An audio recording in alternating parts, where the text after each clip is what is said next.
It's Sunday the 19th of August 2018. I wanted to do a pack of charts on some of the local Australian gold producers that have been hit really hard in the last couple of weeks. And I think maybe there's some value starting to appear in some of those stocks. So I thought I'd do a separate video on that. And first off chart is the Australian dollar gold price. And I've talked about this one for a couple of years now. And the 1650 level and this uptrend were the key sort of support zones, I guess, and that's we've broken down below the lower trend line here, and and that's coincided with a breakdown in a lot of the gold Australian gold companies' share prices, um, and I think still a pretty good gold price. 1620 is a pretty high price, and a lot of the producers are still making really good money here, especially if you were to compare them to a lot of other sectors in the market, but they had got overvalued. I think in the short term, I think there is potential for a bit of a snapback in the Australian dollar gold price, just because US dollar gold had a bit of a capitulation type sort of last couple of days of the week, and I think that any rally in the US dollar gold price, I don't think necessarily will be seen with an equivalent rally in the Australian dollar, which up until the last couple of weeks had been incredibly weak on its own, and that's what had held up the Australian dollar gold price. But in the last week, the Australian dollar sort of rallied a little bit, but the gold price in US dollars had kept falling. So that's why you've seen that drop to below 1650. But I think that might reverse a little bit the gold price, and we'll start to see that Australian dollar gold price back up towards 1650. But there's nothing in the currency chart here to show that Australian dollar is going to move higher again. And my thesis for a while has been that the Australian economy will eventually crack, and that's what's going to send the Australian dollar lower, not the US dollar moving up against all currencies. I think the Australian dollar is going to have problems of its Australia's own making, which is not something that's been the case for a long time. It's really been trading as a proxy for Chinese growth and these sort of other things. But I think at some point this currency is going to start trading on its own fundamentals, which I don't think are very strong in the when you look beneath the surface. But anyway, that's another point and a whole nother discussion.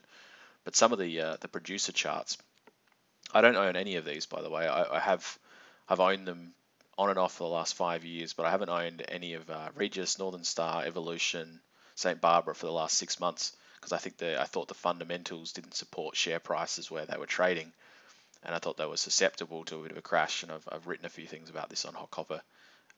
Regis is a company that if you look back, I did a video 4 or 5 years ago now almost, and about these moves in 2014-15, talking about how it was one of the highest quality gold companies on the ASX, and this was a tremendous buying opportunity.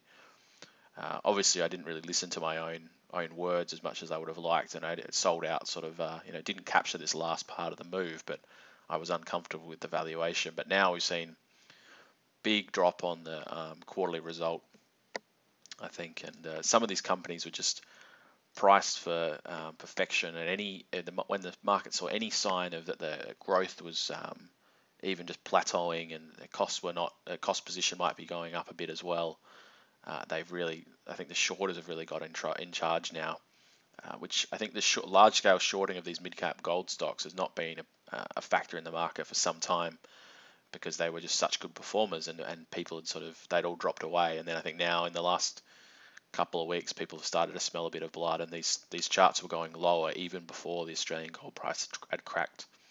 So if you look at Regis, I'm starting to think, had a little bit of a bear flag here, consolidation for 7 or 8 days, broke lower again Thursday and Friday, another bearish candle on Friday. Near term, I don't think there's going to be buying support here for a little bit. The little bit of a low here around this potential bottom, around this 385 level, but I think there's enough downside momentum here to keep away from this and a couple of the others for a while yet. This 360 potentially might be a good buying level. There is this good uptrend here as well. These long-term trend lines, I'm not a huge fan of them necessarily, that the stock's going to hold at that price. But I like these horizontal levels, but I think maybe this 360 might be a decent support zone, and I think probably reflects a bit more of a fair valuation of the stock. when it was up here, but that would be a 30% move from the lows from the high. So that's a pretty decent down move. One other thing you can use, and I'm not a huge fan of Fibonacci retracements, but they can be useful here. And this was when you had the move down in late 2016 toward the end of 2016. You did see Regis retrace that, almost a perfect 61.8% retracement from the high around 430. I don't think we're going to see that sort of magnitude of decline this time. But that would be around that 350. So that's entirely possible. There is a lot of downside momentum in this stock and a couple of the others. But I maintain that these are very good companies trading with and producing gold at extremely good margins. And in any other business sector, I think they'd be trading a lot higher, the valuation wise. But anyway, so that's Regis. I do like Regis I like the management of Regis. I think they've been a consistently good performer for a number of years and in the same management with different companies. So I like the stock, but chart-wise, extremely sort of bearish patterns and no signs of immediate bottoming action. Evolution, another one I've owned on and off. Again, broken below. It had tried to consolidate for a couple of weeks here. Broken below on Friday. Closed bearish close, and I think there's downside momentum. Short term, this 260 level had been a bit of a consolidation, a bit of a resistance zone in the past, so logically would be the support zone. But again, it looks like there's considerable downside momentum here. If we use our 2016 analog from the highs there, that similar move, that's a similar retracement, and then it broke down again lower. So conceivably, like something like 220 is possible on Evolution, and I'd be buying with both hands back then at 220 as well, if that was to come. But I think there's still plenty of downside momentum there.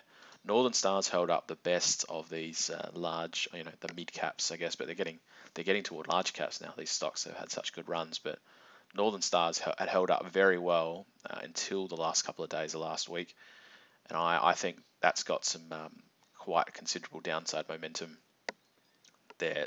They do promote themselves the best. They're a very well managed company, but valuation wise, I'm not sure they can justify this sort of price when the others are getting crushed. So I think they're just going to get drawn in with the rest of the sector, and I think you're probably going to see $6 here easily, and potentially worse, just because I don't think their growth narrative is now kind of that's the problem with a lot of these Australian gold stocks, is they don't have a story to tell anymore.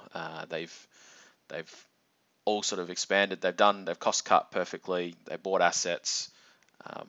They've expanded the incremental operations. Northern Stars, had increased the capacity of Jundee and their Kalgoorlie operations now to be a 600,000 ounce producer. But then I think the market's sort of saying, well, what's next? What's your next plan? So there will be some sort of takeover action coming. I think they have to be shown to be growing still, otherwise they're going to get sold down here, I think. And so we're entering a new sort of interesting phase. St. Barbara has been sold off probably hardest almost, and that's very bearish looking chart again. It had probably had the best run in the last year. In the last year, it had been up. It had doubled basically from that 250 levels. I held the stock all this period here, and I think I got out around this sort of 350 zone. But I think this has got legs down or back toward 350 again, broken below the levels of early August. Very bearish looking chart. No immediate signs of strength there, so I'm thinking potentially around 350. A couple of the development stories.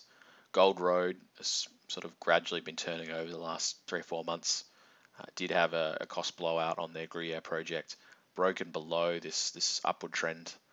Again, I don't necessarily think that that's curtains for the company or anything. These trend lines are just that, they're trends, but they're not necessarily the be all and end all. I think there's good value here. It's the best gold project in Australia by far. Of course, they only own 50% of it, but I think the cost blowouts are done now. The project's, I think, about 70% complete construction-wise. They'll be going into production second quarter of calendar year 2019. So they're, I think, a good company. They've got cash. They won't have to have. They do have access to a debt facility, but they won't need a lot of debt.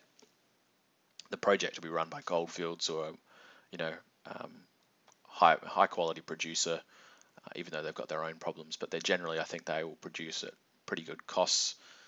And the project will be pumping out good cash flow, and Gruyere's and Gold Road's got a good exploration upside story as well. So I think that's a good one to own from a risk reward perspective. If someone you want a lower risk gold stock, but still with upside in exploration too. I think they've played it pretty well. So I've been buying around this sort of 68 level. But yeah, I think there's decent value there. Dacian's one that's slightly riskier, and I've talked about Dacian a few times.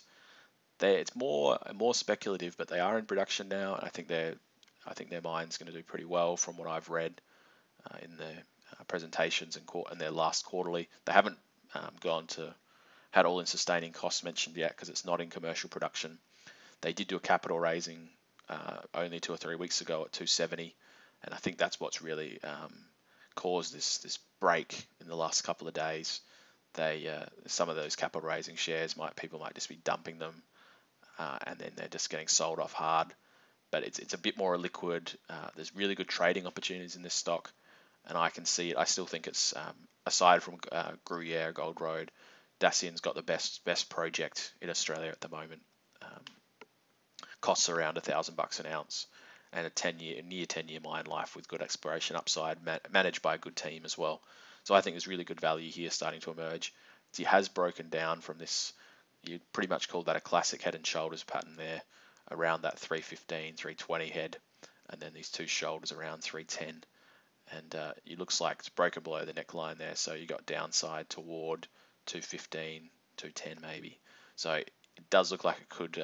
I like this stock. It does play to sort of classical charting principles quite well. I don't know why that is, but it's quite illiquid. There's only there's probably 250 million shares on issue these days. And a lot of it's locked up with the management team and a few other big holders. So I think I think there's still a bit of downside here, but I'd be if you want one that's a little bit riskier, and I think probably if those production reports start coming out good. So if we won't see one of them till October, but I think look for the signs of positive production performance from Dacian, and I think it'll get re-rated.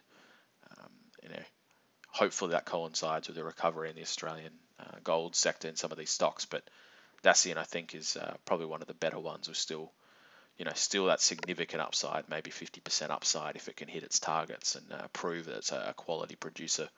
So that's a story for, say, the next 6 to 9 months. But I haven't seen anything to indicate that they're going to, that this sell-off is warranted. And it did look like a real sort of bit of panic into a liquid stock. So that's the sort of opportunities you can get here, but still potential downside again. So there are a few that I've been looking at, and I only own Gold Road and Dacian at the moment, but I'm looking for a bit of opportunity in all of them, and it's probably the first time in the last 6 to 9 months that in those big four sort of mid caps where I feel like there's some value starting to be there, and they're still, I don't think it's curtains for those companies.